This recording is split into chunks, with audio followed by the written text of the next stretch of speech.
여러분 모두 안녕하십니까? 오늘 이렇게 소중한 안식일 기억하여 주님의 전을 찾으신 여러분 모두를 진심으로 환영합니다. 저는 오늘 함께 하늘까지 갑시다 라고 하는 제목으로 하나님의 말씀 전해드리도록 하겠습니다. 함께 하늘까지 갑시다. 본문의 말씀 디모데후서 4장 1절로 8절에 있는 말씀을 보도록 하겠습니다. 가지신 성경을 펴시고 디모데후서 4장 1절부터 8절에 있는 말씀 몇 구절만 먼저 봉독해 드리겠습니다. 하나님 앞과 살아있는 자와 죽은 자를 심판하실 그리스도 예수 앞에서 그가 나타나실 것과 그의 나라를 두고 엄히 명하노니 너는 말씀을 전파하라. 때를 얻든지 못 얻든지 항상 힘쓰라. 범사의 오래 참음과 가르침으로 경책하며 경계하며 권하라. 8절 이제 후로는 나를 위하여 의의 면류관이 예비되었으므로 주 곧 의로우신 재판장이 그날에 내게 주실 것이며 내게만 아니라 주의 나타나심을 사모하는 모든 자에게도니라. 아멘. 우리 오늘 옆에 있는 분들과 이렇게 말씀하며 인사 나누시겠습니다. 우리 함께 하늘까지 갑시다 하면서 인사하시겠습니다.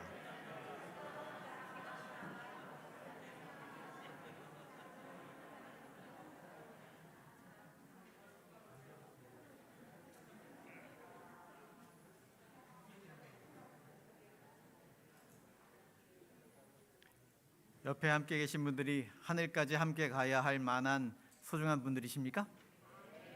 그렇습니다. 우리는 옆에 가장 사랑하는 분들, 가장 소중한 분들과 함께 하고 있습니다. 우리는 모두 함께 하늘까지 가야 하는 사람들입니다.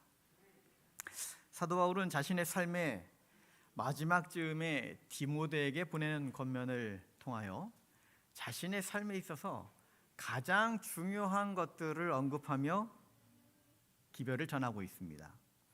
그러면서 그 중에서도 또 마지막인 4장에서 자신의 삶의 상급으로 하늘의 면류관을 그리면서 감사하는데 그 면류관이 단지 자신만을 위하여 준비되는 것이 아니라 또 함께하는 사람들에게도 주실 것이라고 말하고 있습니다. 그러면서 언급하는 것이 바로 무엇인가 하면 그 사람들을 주의 나타나심을 사모하는 사람들이라고 묘사하는 것입니다. 여러분, 주님의 오심을 고대하고 계십니까? 주님의 재림을 간절히 기다리고 계십니까? 그들을 우리는 재림 성도라고 부릅니다. 우리의 마음에 주님의 오심을 간절히 기다리는 사람들, 그들에게 주님께서 오실 것이고 그들에게 사도 바울을 위하여 준비된 그 면류관이 역시 위하여 준비되어 있다는 사실을 인하여서 늘 하나님의 그 귀한 사랑에 감사하며 주님 오시는 재림의 날을 고대하며 하루하루의 삶을 살아가게 되시는 모든 성도님들이 되시기를 간절히 바랍니다. 아프리카 속담에 이런 말이 있습니다. 빨리 가려면 혼자 가고 멀리 가려면 함께 가라. 교회 빨리 가려니까 혼자 나서는 게 편하지요. 그런데 교회 혼자만 교회 가면 안 되니까 퇴근해야 되고 기다려야 되고 달래야 되고. 하늘까지 가는 동역자의 삶은 늘 함께 격려하며 퇴근하며 손잡고 품어주고 안아주고 하면서 가는 것인 것 같습니다. 우리는 멀리 갈 때는 정말 혼자 가면 재미없습니다. 힘도 안 납니다. 그래서 먼 여행을 할 때는 동행이 있어야 좋은 것이죠. 이런 아프리카에서는 오래전부터 있던 말인데 요즘 들어서 우리나라에서 조금 이런 말들이 익숙해졌는 것 같아요. 멀리 가려면 함께 가라 라고 하는 책을 쓴 이종선 이미지 컨설턴트는 그 책에 이런 언급을 하는 것입니다. 진정한 성공은 함께 할 때만 가능하다. 성공에 대한 이야기를 하면서도 이게 성공이 혼자서만 좋다고 해서 모든 게 다 성공한 게 아니라는 얘기를 하는 것입니다. 지난 대신방을 하던 가운데에 서영배 장로님 치과에 갔더니 즐거운 치과예요. 그래서 저희가 딱 가면서 그런 얘기를 했습니다. 과연 누가 즐거운 치과일까? 가서 장로님께 여쭤봤습니다. 누가 즐거운 치과입니까? 먼저는 원장이 즐겁고, 그 다음에는 직원도 즐겁고, 역시 함께 왔다 갔다 하는 환자들도 즐거운 치과가 되도록 하겠습니다. 그렇습니까? 그렇죠. 혼자만 즐거우면 과연 즐거운 치과가 될까요? 대한민국이 그동안 빨리빨리 달려왔습니다. 그 빨리빨리 정신 덕분에 세계적으로 급성장한 나라가 되었습니다. 세계 최빈국에서 최초의 원조하는 국가가 되었습니다. 선교사를 받기만 하던 나라에서 지금은 세계적으로 선교사를 가장 많이 배출하는 그런 나라 중에 하나가 되었습니다. 한국인의 정신력의 승리라고 말할 수밖에 없습니다. 그동안 우리는 얼마나 부지런하게 살았습니까? 그동안 우리는 얼마나 모질고 힘든 일들도 맞이 않고 살았습니까? 하지만 그렇게 급성장하는 동안 여러 가지 문제점들이 있었음을 오늘날 새롭게 발견하게 되는 것입니다. 각종 건설 현장에서는 사고가 끊이지 않습니다.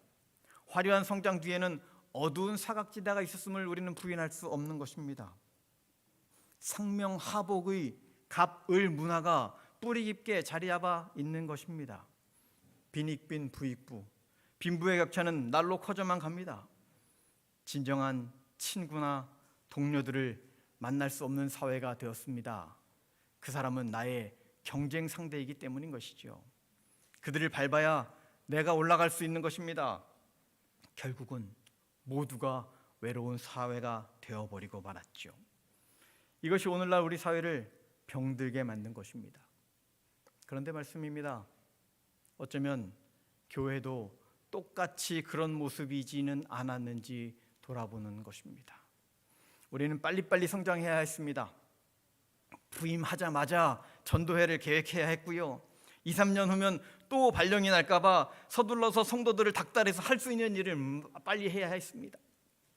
그러다 보니 교회 사업에 도움이 되는 사람들이랑은 열심히 일하지만, 열심히 협력하는 사람들만 데리고 달려가지만, 잘 적응하는 사람들은 살아남지만, 안타깝게도 그렇지 못했던 사람들이 너무나 많았던 것입니다. 그동안 우리의 자녀들은 어디로 가버렸습니까? 사회에서 외톨이가 되었던 이들이 교회에서마저도 자신들의 자리를 잡지 못하고 소외된 계층이 된다면 교회는 도대체 왜 존재해야 하는 것입니까? 우리는 하늘까지 함께 가는 동역자들이 되어야 합니다. 우리는 함께 하늘에서 누릴 행복을 위하여 서로를 격려하며 손잡고 달려갈 친구들이 되어야 한다는 사실을 잊지 말게 되시기를 간절히 바랍니다. 우리 함께 따라해 볼까요? 모두 사랑하며 하늘까지 가겠습니다. 우리는 그래야 합니다. 그래야 우리 교회가 진짜 하나님의 교회가 되는 것입니다. 진짜 행복한 교회가 되라고 사도 바울은 몇 가지 중요한 요소들을 우리에게 전해주는데, 오늘 본문의 말씀 2절에서는 우리에게 첫 번째로 말씀을 전파하며 사는 그러한 교회가 되라라고 말씀하고 있습니다. 디모데후서 4장 2절, 너는 말씀을 전파하라. 때를 얻든지 못 얻든지 항상 힘쓰라. 범사의 오래 참음과 가르침으로 경책하며 경계하며 권하라. 말씀을 전파하는 것, 땅 끝까지 복음을 전파하는 것, 세천사의 기별을 온 세상에 전파하는 것, 이것은 재림교회의 이념이고 우리의 존재 목적이기도 한 것이지요. 그래서 사도 바울은 때를 얻든지 못 얻든지 항상 힘쓰라고 권면하고 있는 것입니다. 말씀을 전파하는 데는 시도 때도 없이 하라는 것이죠. 또 때로는 에스겔 선지자의 경험과 같은 그런 경험을 할 수도 있습니다. 에스겔 2장 7절, 그들은 심히 패역한 자라. 그들이 듣든지 아니 듣든지 너는 내 말로 고할지어다. 나가서 말씀을 전해도 그것을 듣는 이들보다 듣지 않는 이들이 더 많을 것을 익히 알고 하시는 말씀입니다. 그러니 복음을 전하는 것은 참 힘든 일인 것입니다. 그런데도 하나님은 우리에게 여전히 말씀을 전파하라고 말씀하시니 하나님의 백성인 우리들은 그것이 사명이요 본분이 되어야 한다는 것이지요. 제가 지난 2013년부터 17년까지 5년 동안 남미 파라과이에 선교사로 목회를 하고 왔습니다. 파라과이까지 가려면 인천공항에서 비행기를 딱 타면 LA까지 12시간 정도 날아갑니다. 그리고 LA에서 또 비행기를 갈아타고 12시간 정도 날아가면 브라질의 상파울로에 도착을 합니다. 그리고 또 기다렸다가 비행기를 2시간 정도 타고 들어가면 그제서야 파라과이에 들어갈 수 있습니다.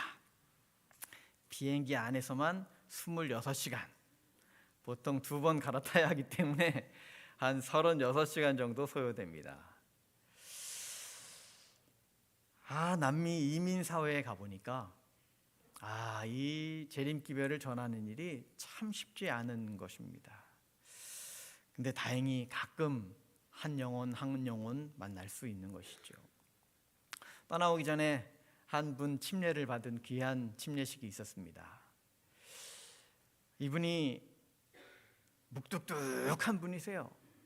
식당을 운영하시는데 저렇게 묵뚝뚝해갖고 사람들한테 이렇게 인사를 안 해가지고 어떻게 식당이 잘 운영될까 싶었는데 다행히 한식 중심으로 이렇게 할 뿐만 아니라 현지식이랑 이렇게 혼합해서 메뉴를 뷔페 형식의 식당을 운영하는데 식당이 참 운영이 잘 됩니다. 근데 우리가 가서 인사를 하면 웬만해서는 인사도 잘 받지 않아요. 근데 한 해, 2해 시간이 지나면서 우리 교우님들과 조금 이렇게 친해지셨습니다. 그 다음부터는 교회에서 밥 먹으러 갈 일이 있다 그러면 주구장창 그 식당에만 가는 것입니다. 아이들이 얘기해요. 좀 딴 데 좀 가면 안 돼요? 안 돼. 그렇게 하니까 이분의 마음이 열리기 시작하는 것입니다. 우리가 가면 활짝 웃으면서 인사하기 시작하는 것입니다. 우리가 가면 기다렸다가 자기도 같이 식사를 하는 것입니다. 그러면서 하는 말이 그동안 이민사회에서 믿고 마음을 터놓을 사람을 만나지 못했다는 것입니다. 그런데 이제 내가 마음을 열 만한 사람들을 만났다는 것입니다. 믿을 만한 사람을 만났다는 것입니다. 그 믿을 만한 사람들에서 시작되어 믿을 만한 예수님도 전달되고 그가 침례를 받고 재림 성도가 된 것입니다. 전도가 그냥 쉽게 되는 게 아닙니다. 어떻게 해서든지 우리는 복음 전도하자는 것입니다. 어떻게 해서든지 조금이라도 함께 참여해 보자는 것입니다.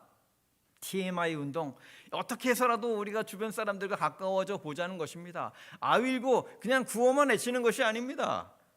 우리가 어떻게 해서든지 그들을 만나서 전도할 거리를 찾자고 하는 것이지요. 전도지도 돌리고 봉사활동도 해가면서 카톡으로 말씀도 전하고 관심 있는 사람을 위하여 기도하고 사랑을 나누는 이런 일들이 반복될 때에 비로소 복음이 전해질 수 있다는 것입니다. 그래서 바울은 말하는 것이죠. 범사의 오래 참음과 가르침으로.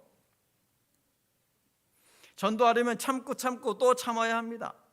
그냥 쉽게 한 번에 복음 전해서 교회를 딱 오면 얼마나 좋겠습니까?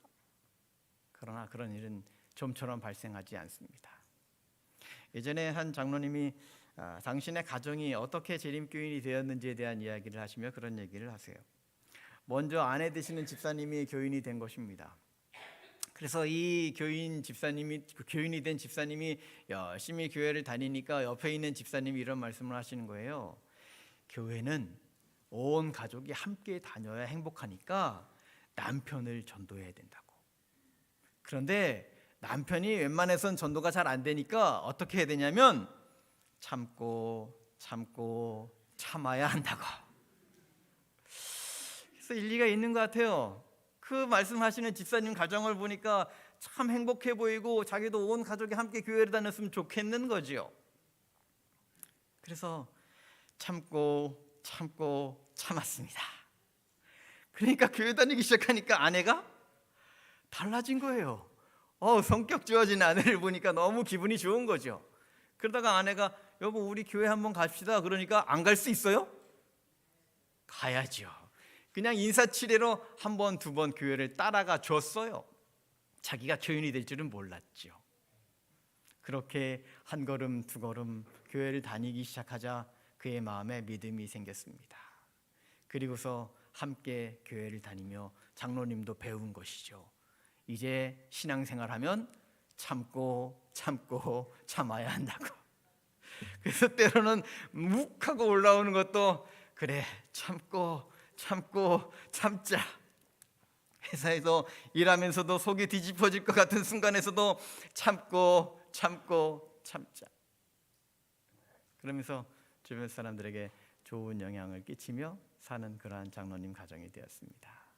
감사하게도 그 가정이 정말 주님 안에 굳건히 서면서 아드님은 목회를 하시게 되고 그리고 온 가족이 재림성도가 되었습니다.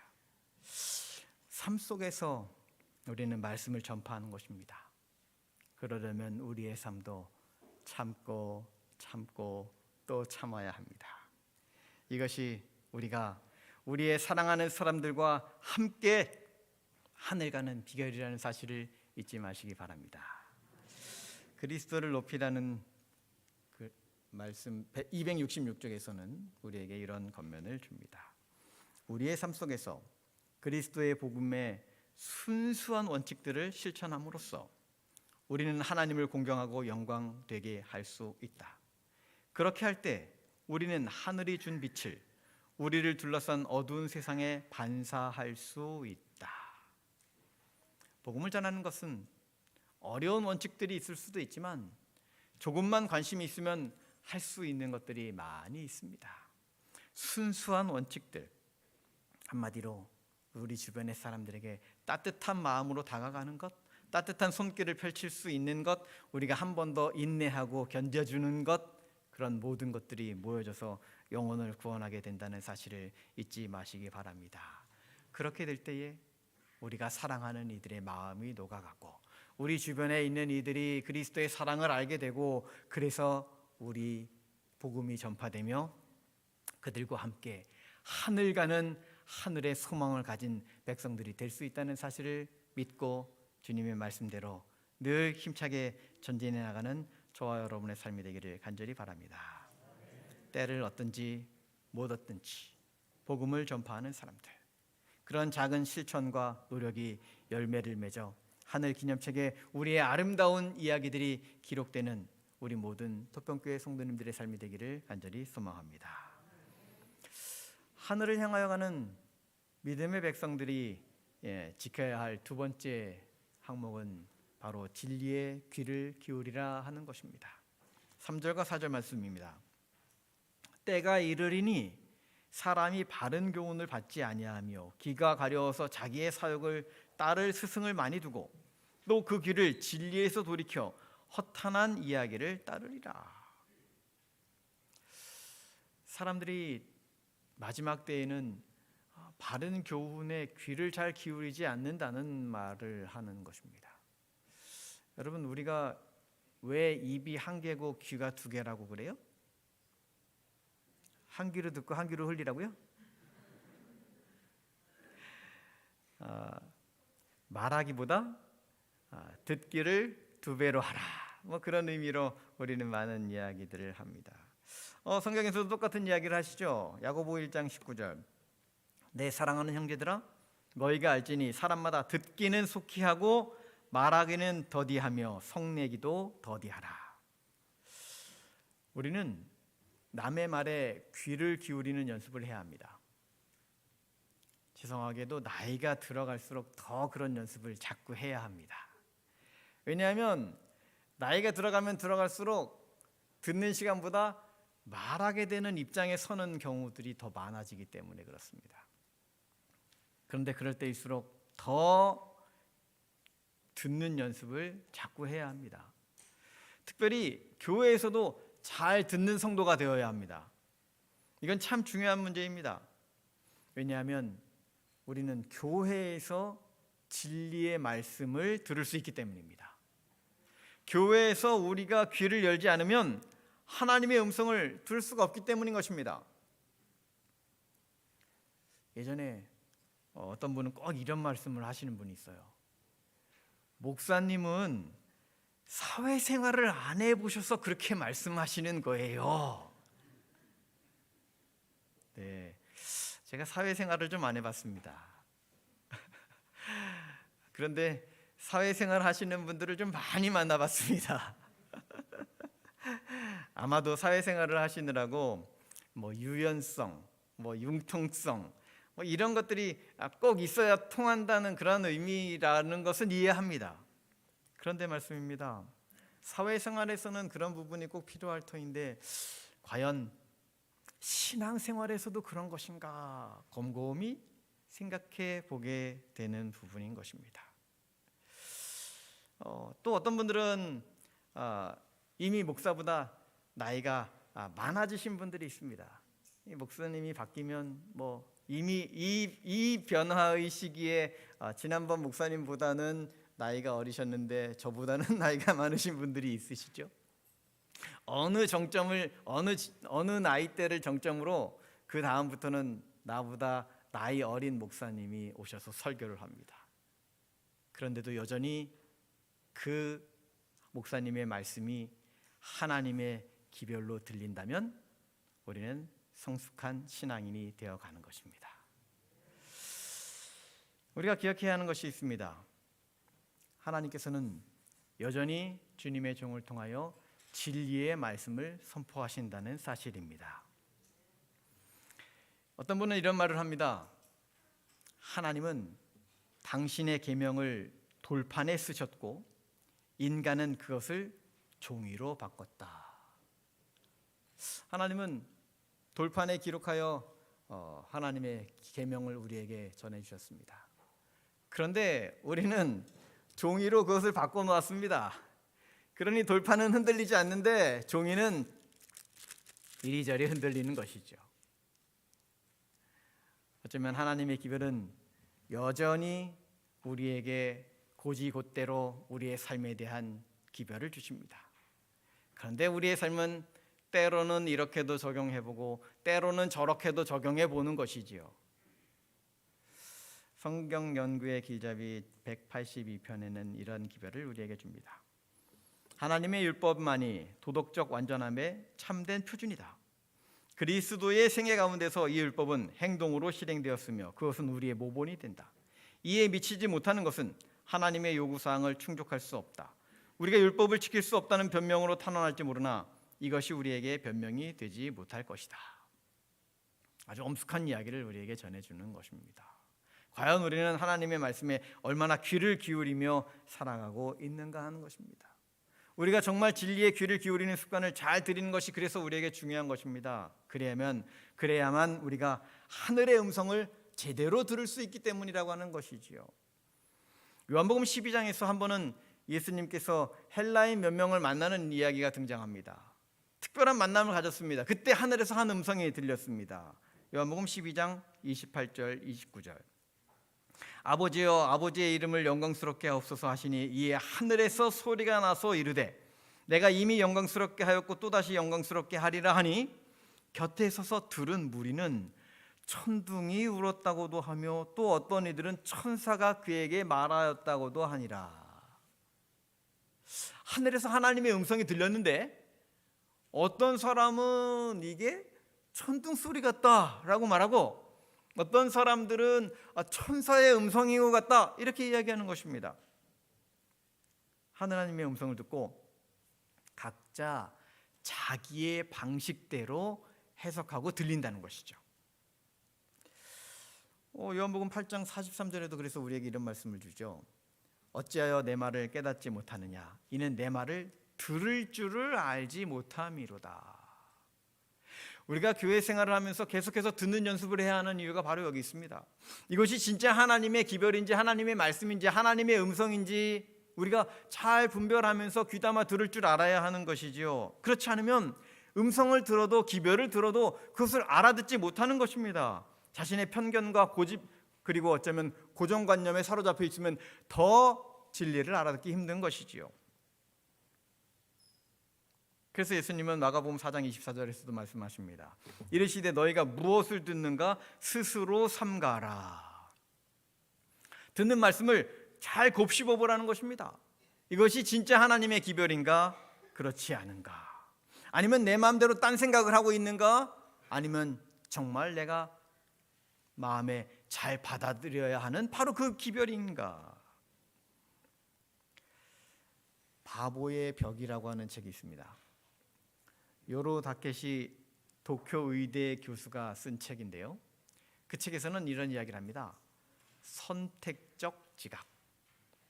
이거 무슨 얘기인가 하면, 사람들은 똑같은 이야기를 들어도 자기의 욕구나 경험, 그리고 경험적인 선택에 의하여 그런 특성에 따라서 선택적으로 알아듣는다는 것입니다.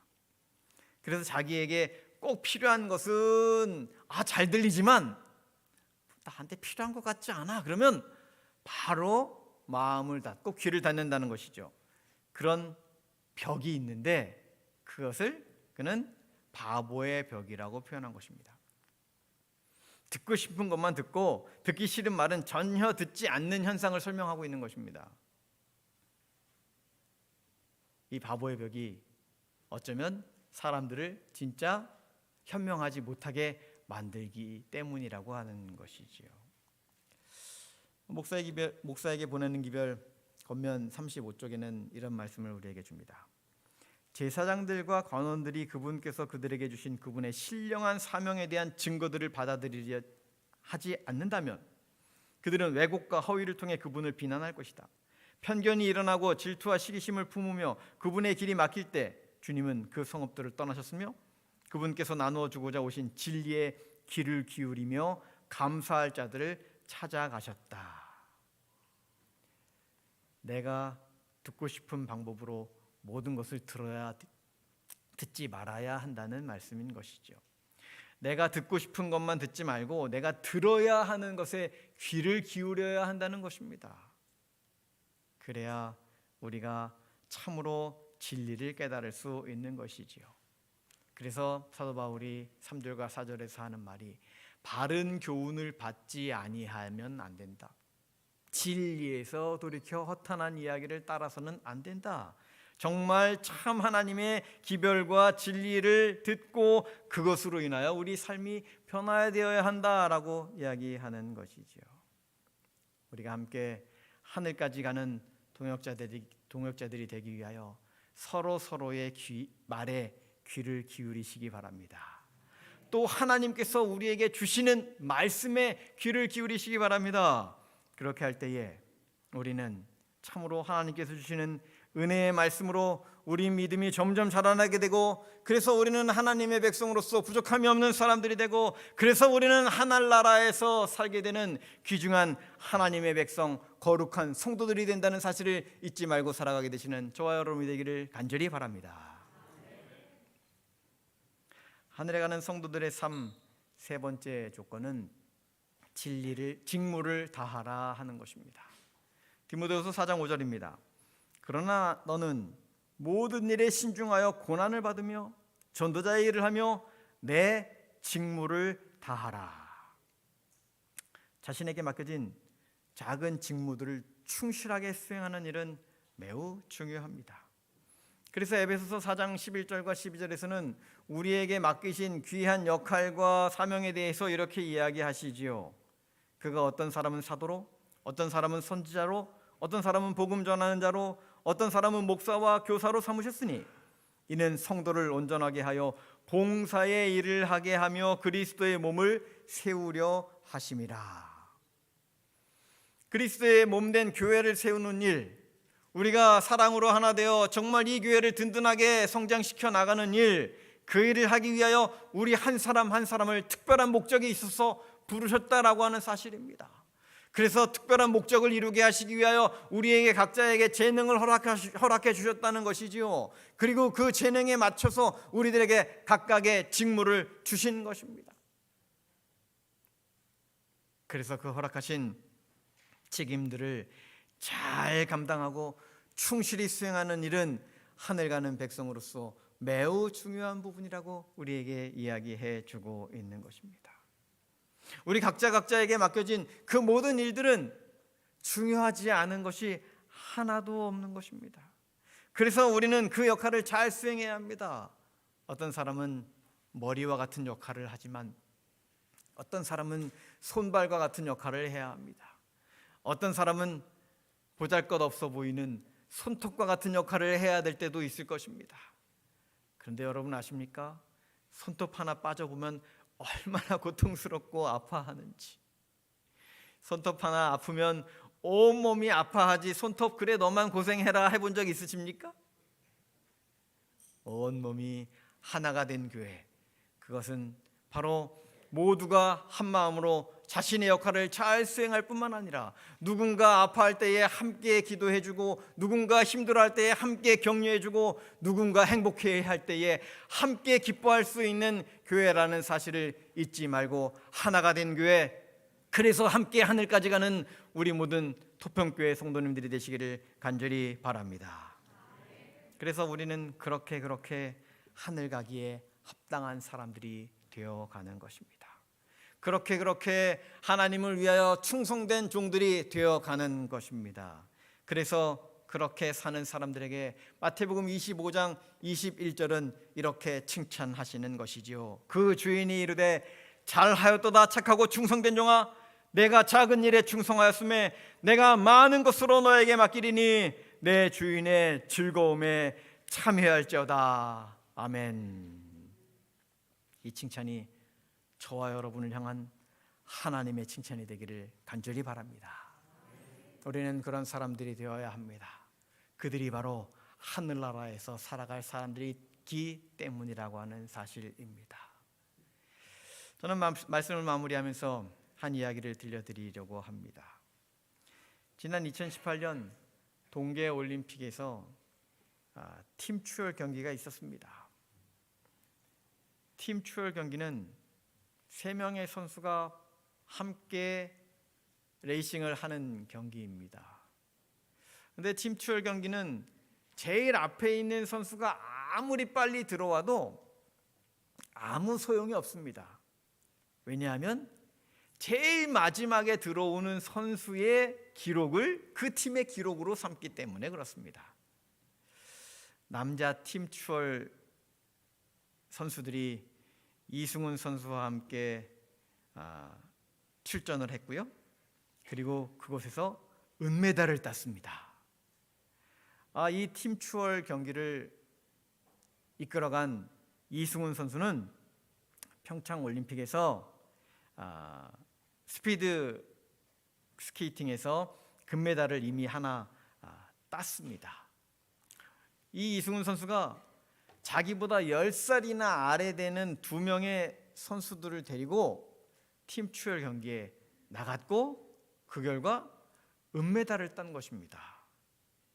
보시는 그림에서 보시면 맨 뒤에 있는 선수가 중간에 있는 선수가 앞에 있는 선수보다 조금 떨어진 걸 보고 어떻게 하고 달리고 있어요? 밀어주면서 달려가고 있는 것입니다. 이렇게 해서 가장 힘들어하는 선수를 가운데서 달리게 합니다. 앞에서 달리는 사람은 바람을 맞이하기 때문에 힘듭니다. 맨 뒤에 있는 사람은 힘이 남아있을 때 가운데 있는 선수를 밀어주면서 함께 달려가는 것입니다. 그래서 이들이 은메달을 따게 되었습니다. 그런데 여러분 기억하십니까? 똑같은 팀 추월 경기에 나선 여성팀이 있었습니다. 이 경기엔 역시 마찬가지로 매스 스타트에서 은메달을 딴 김보름 선수가 있었습니다. 그런데 이들은 팀 추월 경기를 가장 슬픈 경기로 만들었습니다. 가장 힘들고 가장 어렵게 달리고 있는 선수를 그냥 뒤에다 내버려 두고 자기들만 결승선을 먼저 통과했습니다. 소용이 있어요, 없어요? 아무 소용이 없습니다. 팀 추월은 맨 마지막 선수가 통과해야 그 기록입니다. 앞에서 바람을 막아주고 뒤에서 밀어주고 함께 의지하면서 하나가 된 팀이 되어야 그 팀이 가장 훌륭한 팀인 것입니다. 사랑하는 여러분, 우리 모두는 토평교회라고 하는 이름으로 한 팀이 되었습니다. 세상에서 가장 아름다운 팀 경기를 우리는 달려가는 한 팀이 된 것입니다. 우리 모두가 한 사람도 빠짐없이 하늘의 면류관을 받기까지 서로 격려하며 서로 끌어주며 서로 밀어주며 하나가 되어 손잡고 하늘까지 달려나가게 되시는 우리 모든 성도님들의 삶이 되시기를 간절히 바랍니다. 우리 교회는 그러한 교회가 되어야 합니다. 그래서 사도 바울은 우리에게 이야기하는 것입니다. 이제후로는 나를 위하여 의의 면류관이 예비되었으므로 주 곧 의로우신 재판장이 그날에 내게 주실 것이며 내게만 아니라 주의 나타나심을 사모하는 모든 자에게도니라. 주의 나타나심을 사모하는 모든 도평교회 성도들을 위하여 예비된 하늘의 면류관을 그리며 감사하며 소망 가운데 힘차게 달려나가시는 우리 모든 성도님들의 삶이 되시기를 간절히 바랍니다.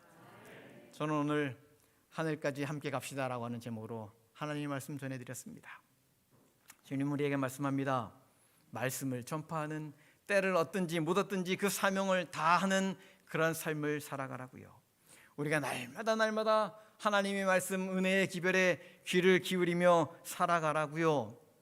그리고 주어진 우리의 직무에 충실하며 살아갈 때에 주께서 준비하신 하늘나라를 우리의 상급으로, 주께서 준비하신 그 면류관을 우리의 선물로, 우리에게 허락하신 귀한 영생을 우리의 것으로 허락하시겠다고 약속하셨다는 사실을 믿고 의지하며 한 팀이 된 우리 도평교회가 힘차게 앞으로 전진하여 하늘까지 함께 가게 되시는 모든 성도님들이 되시기를 간절히 바라면서 오늘 말씀을 마치겠습니다.